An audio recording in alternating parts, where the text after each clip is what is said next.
패키지 설치 및 사용 방법에 대해서 알아보도록 하겠습니다. 자, 불균형 데이터라는 것은 데이터에 범주가 있었을 때 그 범주 간의 데이터 양이 많이 차이 나는 것을 의미하는데요. 이때 언더샘플링을 할 수도 있고 오버샘플링을 할 수도 있죠. 그 중에서 오버샘플링의 예를 가지고 설명을 드리려고 합니다. 저희가 설치해보고 사용해볼 패키지는 임밸런스 런이라고 하는 패키지인데요. 우선 데이터는 타이타닉 데이터를 사용하려고 합니다. 자, 여기를 클릭하시게 되면 제 깃허브에서 데이터가 복제되는데요. 저는 이미 다운로드를 받아놨기 때문에 존재한다고 표시가 되어 있죠. 그래서 빅데이터라고 하는 폴더 보이실 거고, 아래쪽으로 내려가면 타이타닉 트레인 03.csv 요 파일입니다. 자, 그래서 타이타닉 데이터를 불러와서 그 데이터에 컬럼명이 첫 글자가 대문자로 되어 있어요. 그래서 소문자로 다 바꿔서 적용을 시켰고요. 결측치가 존재하는데 age하고 여기 탑승 항구죠. 자, 그래서 이 두 개의 컬럼에 대해서 결측치 처리를 하는데 얘는 연속형이에요. 그래서 P클래스별, 성별별로 해서 나이의 평균값을 찾아서 그것으로 채우기 한 겁니다. 그리고 여기 있는 탑승 항구는 범주형이거든요. 그래서 여기에서는 최빈값을 구해서 채우기를 했습니다. 그리고 여기는 성별하고 탑승 항구는 오브젝트 타입이에요. 그래서 레이블 엔코딩을 수행한 거고요. 원래는 이 레이블 엔코더를 별도로 쓰셔야지만 나중에 엔코딩을 반대로 할 수 있거든요. 자, 그런데 여기서는 그런 역 인코딩이 필요 없기 때문에 디코딩이라고 하죠. 그런 것이 필요 없어서 그냥 하나 만들고 fit 트랜스폼을 2번 썼어요. 그리고 나서 x하고 y 라는 것을 정의했습니다.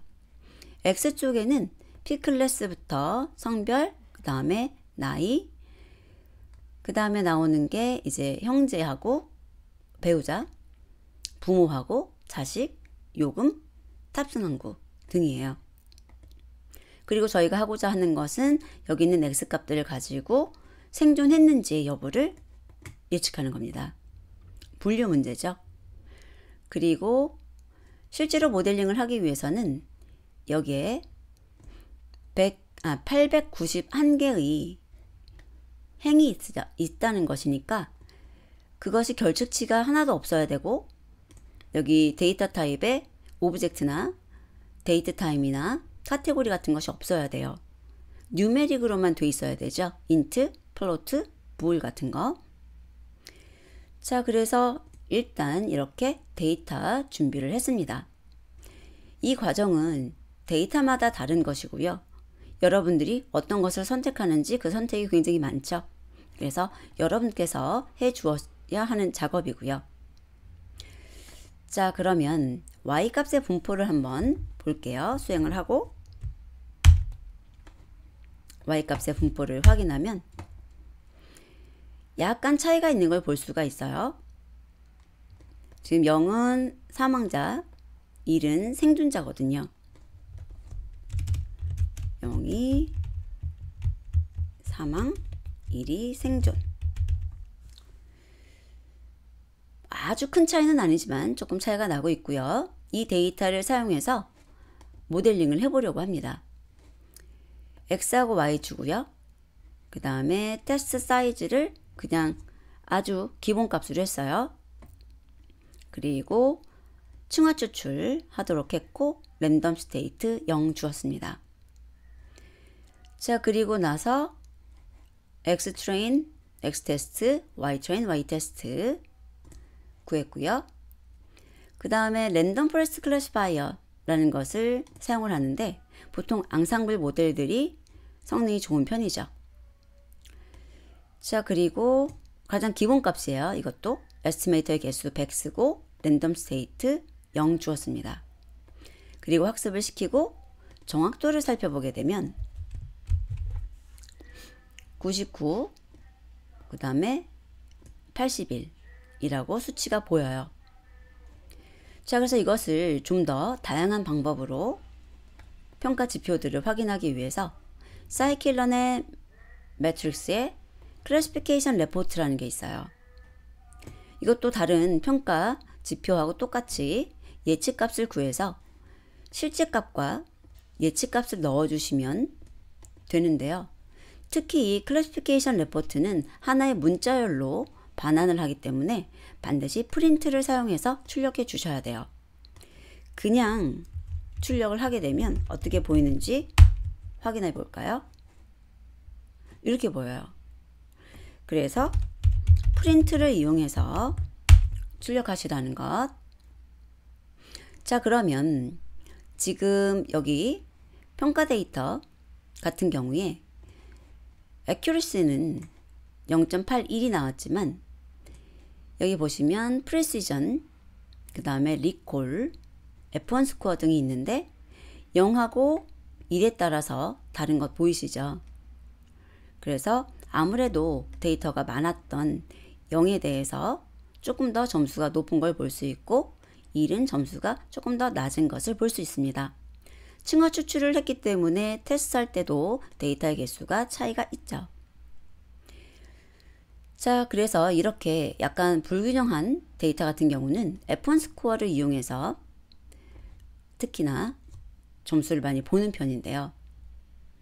여기에 보면은 매크로 에버리지 0.79인 것을 볼 수가 있죠. 그리고 이것은 정확도랑 아주 차이가 많은 것은 아닙니다. 자, 그러면 저희가 불균형 데이터를 만들어 볼 거예요. 어떻게 할 거냐면 지금 0에 대해서는 549, 1에 대해서는 51개로 제가 샘플링을 다시 했어요. 원래 1 생존자 데이터 중에서 15%만 떼낸 거죠. 자, 그리고 실행을 해서 한 10배 정도 차이 나는 데이터를 만들었고요. 자, 그 다음에 요건 제가 테스트 해본 거니까 지울게요. 똑같이 해당하는 df2 불균형 데이터죠. 불균형 데이터에 대해서 x, y 준비하고 트레인 테스트 스플릿 하고요. 그 다음에 똑같이 랜덤 포레스트 클래시파이어 써서 학습시키고 정확도를 살펴봅니다. 정확도가 굉장히 높아졌죠. 1.0하고 0.91이면 아까 봤었던 거 0.81보다 더 좋은 것 같아요. 테스트 데이터. 자, 그래서 클래시피케이션 레포트라고 하는 것을 출력해 보는데요. 여기 제로 디비전 이퀄 제로라는 것은 0으로 나눈 것에 대해서 0으로 표시하라는 것입니다. 자, 수행을 해보면은 여기 보이세요? 매크로 에버리지가 0.62로 떨어졌죠.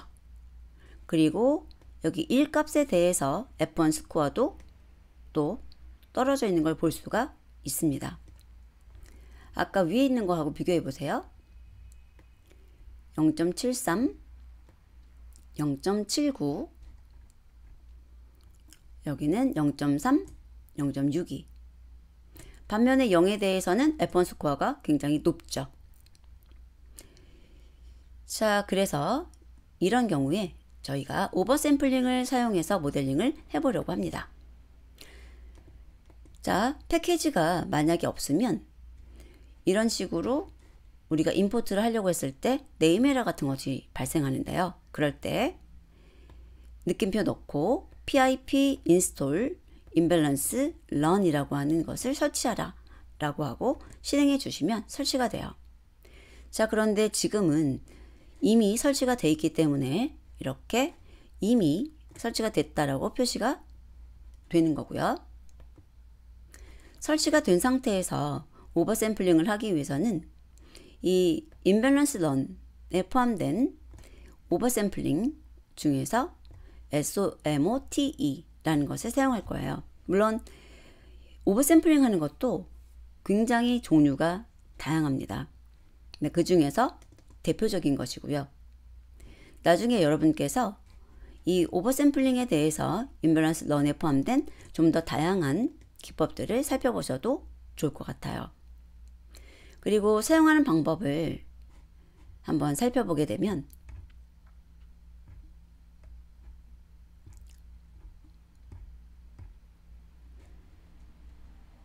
자, 여기서 랜덤 스테이트 요것에 따라서도 샘플링이 좀 다르게 되겠죠. 그리고 K기능 기법을 활용하기 때문에 K의 개수를 지정해 줘야 되는데 기본값은 5입니다. 자, 그리고 뭐 이런 기법들도 더 있다는 거예요. 어디에? 오버샘플링 기법으로. 여기 나오는 요거 많이 쓰는 편이고요. SMOT만큼. 자, 그래서 이그샘플도 보이고 있어요. 그리고 우리는 fit resample 이라는 것을 사용해서 오버샘플링한 결과를 만들 겁니다. 자, 그래서 데이터 프레임 2에서 X하고 Y 피처를 꺼내서 X2, Y2 만들고요. 그 X2, Y2에 대해서 아까랑 똑같이 테스트 사이즈 주고 랜덤 스테이트 0 주고 충화 추출해서 X 트레인부터 Y 테스트까지 만들고요. 자, 바로 이 부분인데요. SMOT를 주면서 가장 기본값을 써볼게요. 그리고 랜덤 스테이트만 0을 줘서 여러분하고 저하고 똑같은 결과를 볼 수 있도록 하겠습니다. 그리고 해당 객체에서 fit resample 이라고 하는 걸 쓰시는데 평가 데이터에 대해서는 오버샘플링 하시는 게 아니고 이렇게 학습용 데이터에 대해서만 X트레인과 Y트레인 해서 오버샘플링 하시는 거예요. 그러면 X하고 Y에 대해서 오버샘플링한 결과가 리턴 될 거고요. 이거는 Y에 대해서 오버샘플링이 끝난 후에 어떻게 돼 있나 그 비율을 살펴볼 거고, 그 다음에 랜덤 클래시파이어 랜덤 포레스트 클래시파이어 써가지고 모델 만들고 학습시킬 때 이렇게 오버샘플링한 데이터를 주고요. 정확도 출력해 보도록 하겠습니다. 자, 그러면은 0하고 1의 비율이 맞춰진 것을 볼 수가 있죠. 그리고 정확도를 보게 되면 1.0하고 0.91이에요. 자, 그러면 이 모델 3에 대해서 예측값 구하고 실제값과 예측값을 주어서 확인해 보도록 하죠. 자, 그러면 여기 1에 대해서 F1 스코어 0.52로 됐고 매크로 에버리지 보게 되면은 0.74가 됐네요. 자, 그러면 아까 0.62로 떨어졌었는데 0.74로 됐고 마찬가지로 여기 1에 대한 것도 0.3에서 0.52로 올라간 걸 볼 수가 있죠. 자, 그래서 원래 가지고 있었던 뭐 0.79, 0.73만큼은 아니지만 그래도 어느 정도 임밸런스보다는 좋아진 것을 볼 수 있습니다. 물론 항상이라는 건 아니지만 대체적으로 이렇게 결과가 나온다는 것이고요. 자, 그래서 모듈 설치하고 불균형 데이터에 대해서 SMOTE라는 것을 사용하는 방법에 대해서 살펴보았습니다. 한번 직접 실행해 보셔서 어떻게 하는 것인지 익혀보시기 바랍니다.